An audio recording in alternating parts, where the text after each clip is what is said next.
Web Design, and today we're going to answer that question that several people ask me, and that is, how do I buy crypto here in Australia?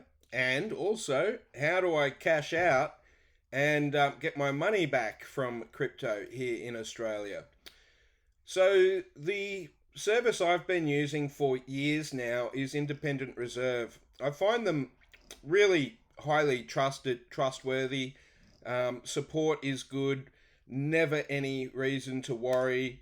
You can read about their story, their mission over here, and you can see they're located in Market Street, Sydney. I used to work in there, around there, once upon a time when I was working for the corporates in Sydney CBD.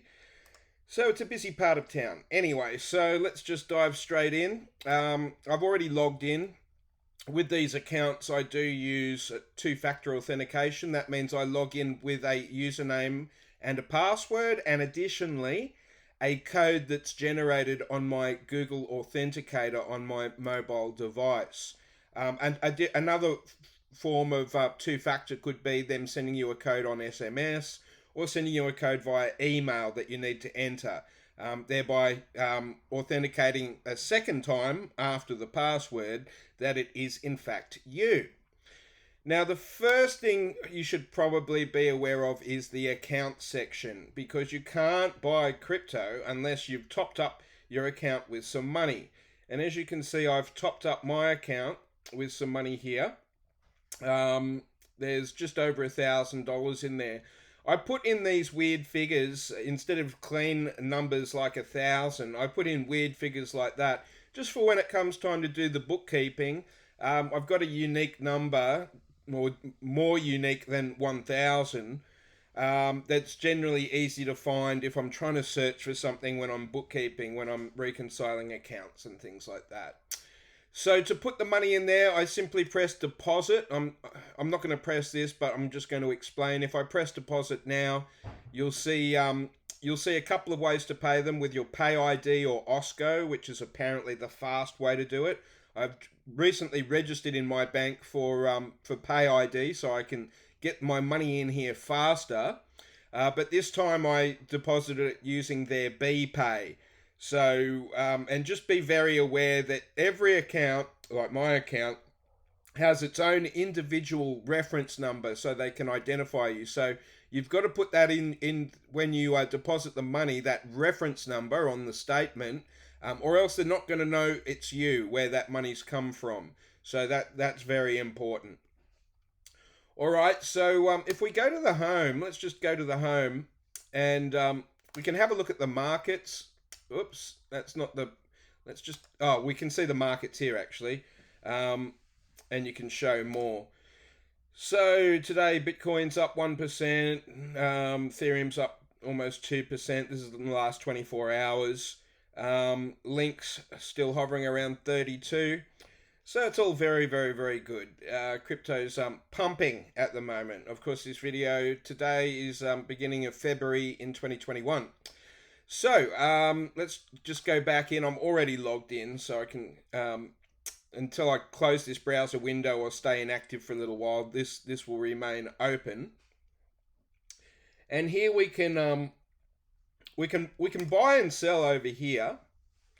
Buy Bitcoin, buying it at the market rate, buy Ethereum, buy it at the market rate. I like to buy it over here on the trade section. Now let's have a look. Look, I'll just go back to the beginning again. I just want to keep an eye on Bitcoin and see if we can't see a little bit more information about what Bitcoin's doing at the moment. So what are we looking at here now? We're looking at the over almost from September to February, so 6 months. So we all know the big pump. We all know the big January dump, and we're climbing ever so closer back to that all-time high. It's probably best if I look at this. So there's 1 year, 1 day. They only have markers here for 1 day. So what I might do is just jump into this program here where I'm keeping an eye on Bitcoin. I can look at the 1 minute, and on the 1 minute it went down as low as 36.2. This is in US, and now that was a big dump yesterday. These bears are quite determined to keep it below that 38.5 mark. Um, I can't I can't see them holding this up much longer. I mean, they've tried to defend this position for so long, and it's been tested, rejected. It's going to be tested again soon. It's going to break through. So let's go back to independent reserve, and let's just put in a buy order. So at the moment, it's 49,600. That's the last order. You can see the order book here, people making orders waiting to buy their Bitcoin, and there's an order here. Someone wants to buy zero point 0.2 Bitcoin at this rate, 49,425. And then the sellers, the lowest amount in the seller's book here, they're prepared to sell for it, and as you can see, that keeps changing, is 49.490. So if I wanted to be at the top of the buyer book, I'd need to put in an order of 49.402, and there's that ranges all the way down to 49,200, and that's just on page 1 of 86 pages. Obviously, if you scroll through these pages, you're going to see people that are just waiting to buy the dips. Like if we go right through, these people are just dreamers now. Bitcoin's never going to get back to that price again. These people are dreaming. Look at this. Yeah. Orders of 3,000 at 15 cent. Dream on, my good fellow. Dream on. I wonder if their accounts are even funded. I wonder if independent reserve must allow you to place, or I can't imagine it would let you place an order unless you can cash it, unless you can pay for it. So yeah, I don't know what's going on there, but Bitcoin going below 20,000, I don't really think that's ever going to happen again. Who knows? But I honestly, anyway, look, let's just place an order amongst these realists here. Will it drop down this much today? I don't know. There's estimated fees and taxes, as you can see here. So look, let's so we can buy in volume at market price. You can also sell. That's where you'd sell it off. Oh, and by the way, because I'm not going to cash out today, but I'll just jump straight over to the accounts again. I could withdraw that amount. I mean, I've put in my bank account details. They know my bank now, and so they know where to send the money. So if I pressed withdraw here, I could nominate to withdraw that $1,000 if I want. So when it's time to cash out, and I won't be cashing out until at the end of this bull run this year, which will probably be towards September 2021, according to most of the speculators out there. That's what most people are guessing is when the current crypto bull run will end. Anyway, so it's as simple as just pressing that, and that money would go straight into my bank. Okay, so let's place an order, and let's go for a limit order. And let's put in the bid price. So that would be, oh look, the lowest one here is now is 49,000, and the highest one's 49.4. So we without speculating too much, because I do want to get that money, I do want to turn it from fiat into crypto pretty soon. I'll explain why later, but I want to get that in there pretty soon. And now I've just got to work out the volume. So I don't think I can afford to buy. Oh, this is in AUD. Sorry, my mistake. My mistake. My mistake. So the bid price in. Oh no. Let's go max. So 0.1 of a Bitcoin. No, no, no, no, no, no, no. Let's go 0.3 and max that. No.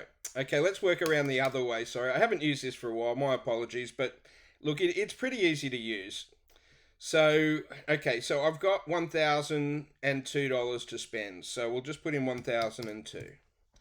And then we'll put max. So the max Bitcoin I can hope to buy is 0.999.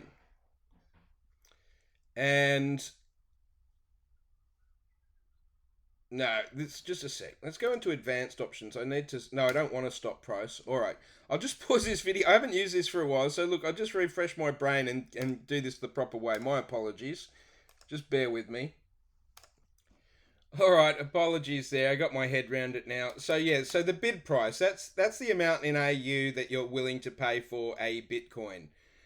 And as you can see here, if I put it in at 49,400, notice how this has changed. And honestly, I was only away for about a minute here, and look, this shows you it's a volatile market. It's gone down by $100. Look there, it's gone down by almost $150 now.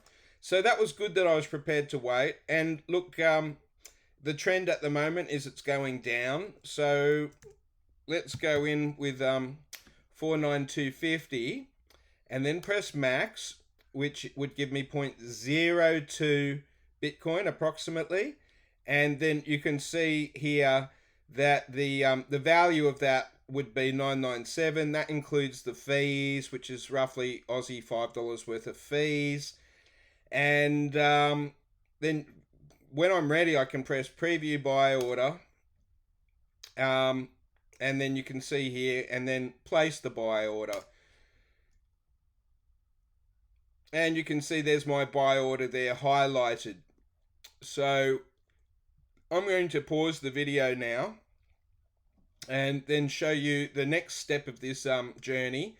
Oh, my buy order's going lower on the page. Now, look, there's a couple of ways to play this, right? It depends how keen you are to change your fiat into crypto. I'm moderately keen, so I will keep an eye on this today. That price has just gone back up again by $100, so I might have missed that. Let's just have a look at the chart again and zoom in. So, according to this chart, sorry, this is a 1 minute chart, so each of these candles accounts for 1 minute. And you can see here that, like I say, it was there was a lot of selling action. You can see all the red bars are people selling, and now they're buying again. And it's hovering around this price. But the trend is this is going up. This is actually, if we look at this, for the last few hours, that's going up. And it might dip down to here again. It's been hovering between 30 and 37 for the last 3 weeks, but I do believe it is about to break out soon. So it's up to you how you want to time this thing. Like, if you want it immediately, obviously you put in an order to get up towards the top of this book, and it's going to be acted upon immediately. If you want to wait days, you could be speculative. You could price this down at, say, 45,000, and you could wake up the next day and your order's been filled because Bitcoin dropped down that far. But for me, I don't mind here or too much here or there. Look, one of the reasons mainly I want to change it from fiat into crypto is because I'm actually going to be using this money to fund a crypto credit card that I've got. And I spent some money on my crypto credit card a couple of days ago, and already the price of crypto's gone up since I spent that money. So I'm much better off having the money, in my opinion, stored in crypto than in fiat for most of, especially during a bull run. So anyway, I'm going to put this video on pause, and I'll come back after this order's filled, and I'll show you the next part of the journey, and that is what do I do with my crypto from here? Okay.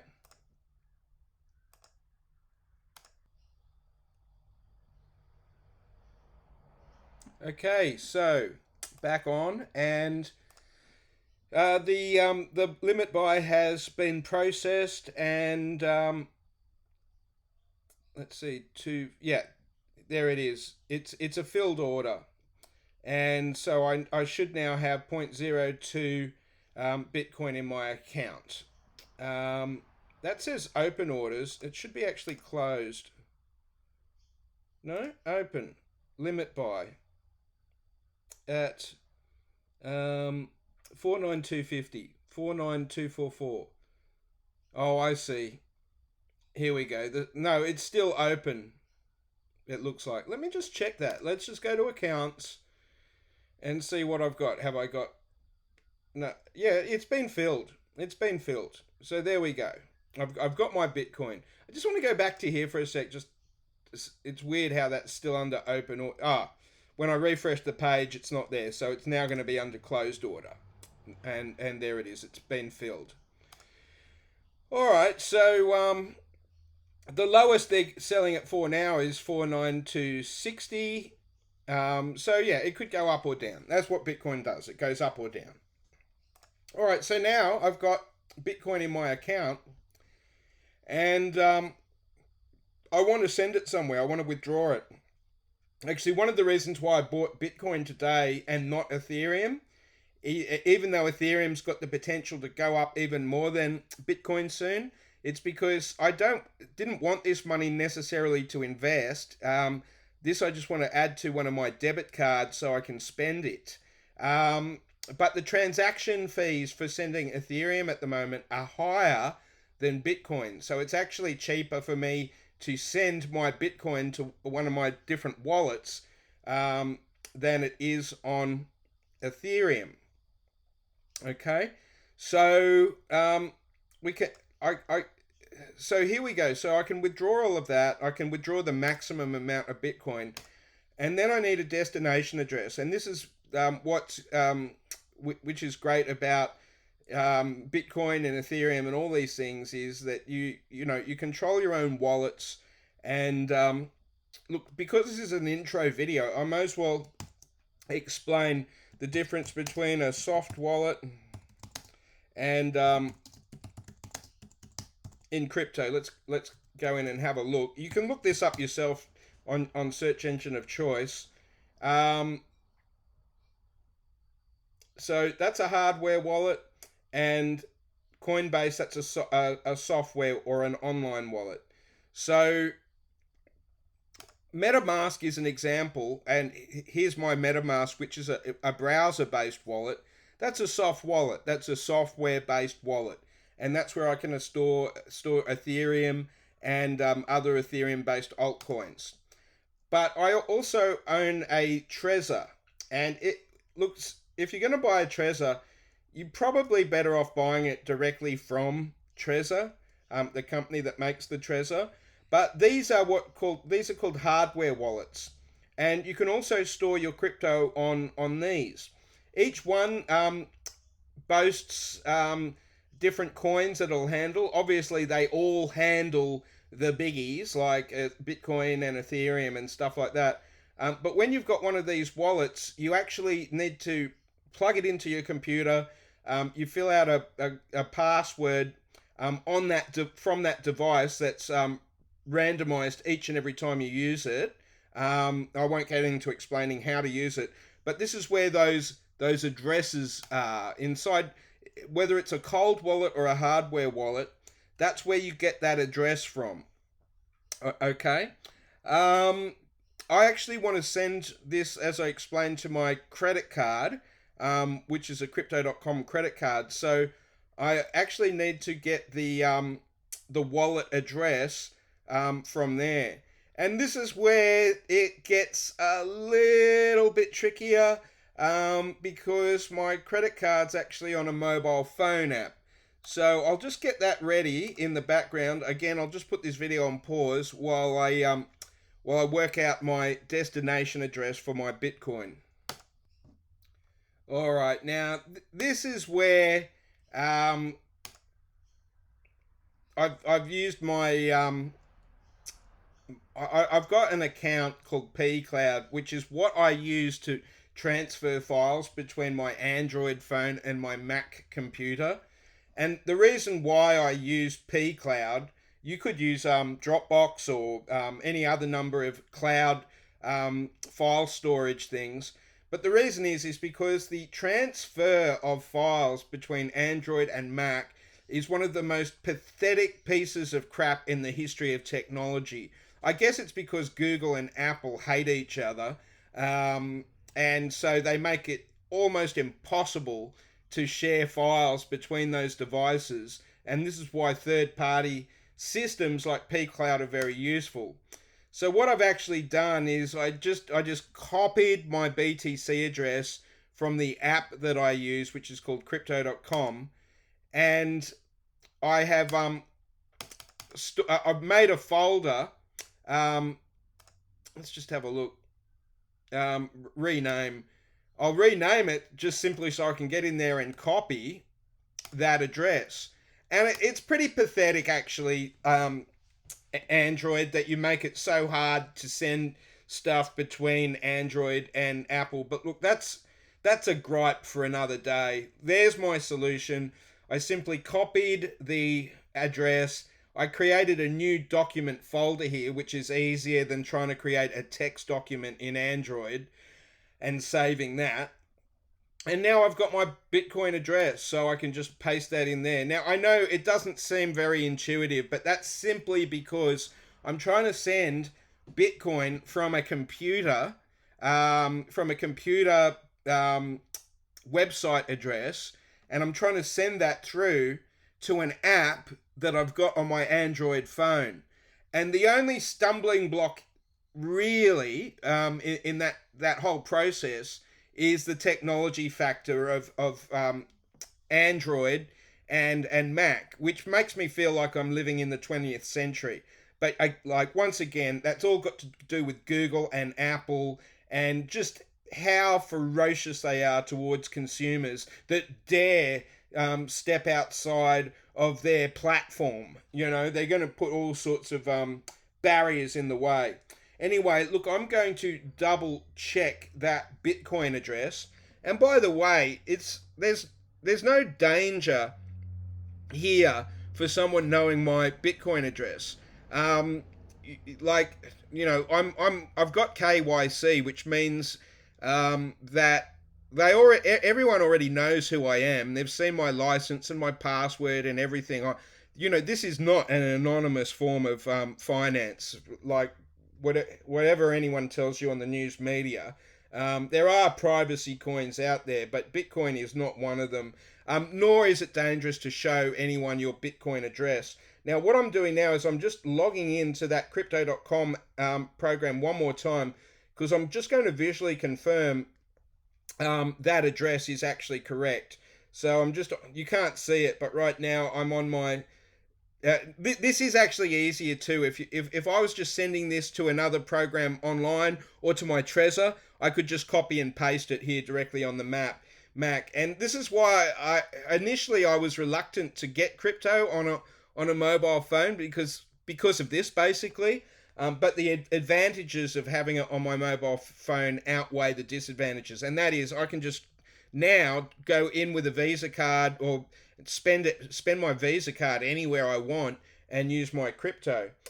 Anyway, so like I say, I'm going into my accounts, I'm going into my wallet, I'm going to my BTC address so I can double check my Bitcoin address. Just going to go to transfer on Bitcoin and press deposit and just double check visually. Now it does come up on my app with a scanner code, a Q code or whatever you call it. So I could use that if if there was a way to do that here, but there isn't, obviously. So I'm just going to double check it visually. 33KO and that blah blah blah blah, and then what's that? JFern at the end. JFern at the end. Yeah, look, that looks right. So I press confirm.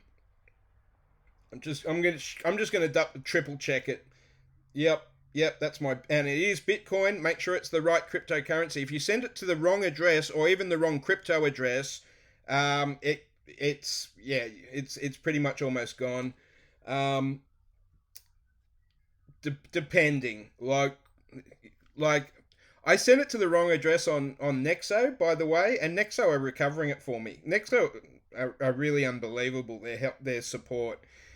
Anyway, I've triple checked it, and it's BTC. Quadruple checked it. This is BTC. All right, there we go. We're going to withdraw, and again, it wants that Google Authenticator code. And I'm not even scared to show you that code, because that is a one-time code that's going to appear on Google Authenticator. So there's no security danger of anyone seeing that one-time code.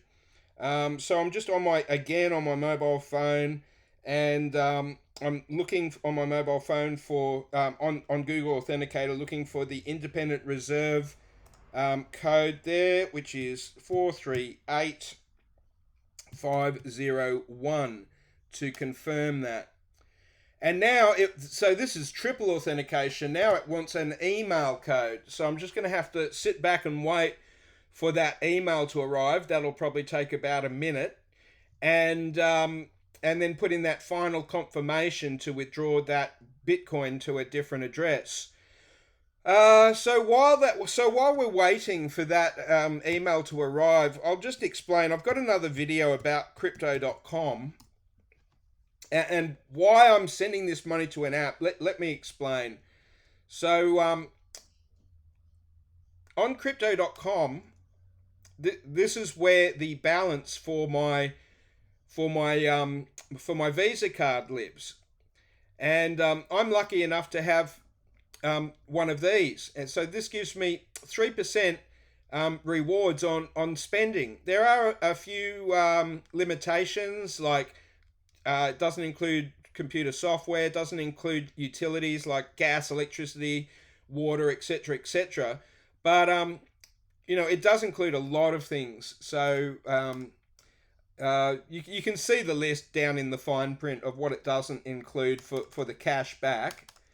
Alright, so I've got my code. The email's arrived, so I'll come back to here and put in that email code to confirm. And this will be pending. And what's going to happen is you can see that'll go down to almost zero again, and that Bitcoin will travel over to my crypto.com mobile app, which is connected to my credit card, and I'll be able to fund my credit card to buy things on my credit card. And as the price of crypto goes up or down, so will my credit card account. And again, if we have a look here, so it's the price of crypto is volatile at the moment, but as I say, look, the crypto bull run, it may not end in September. It may end February. It might end before the end of before July. But look, it definitely is on the way up now, according to my best guess. So anyway, that is how I purchase crypto here in Australia. And that's how I send it around to my various accounts to fund various activities, whether it be investment or spending. And hope this video was useful for you. If it was, please like and subscribe. That just helps me get the information out to more people. So, if it was useful to you, it would probably be useful to someone else. Thanks for watching, and have a great day.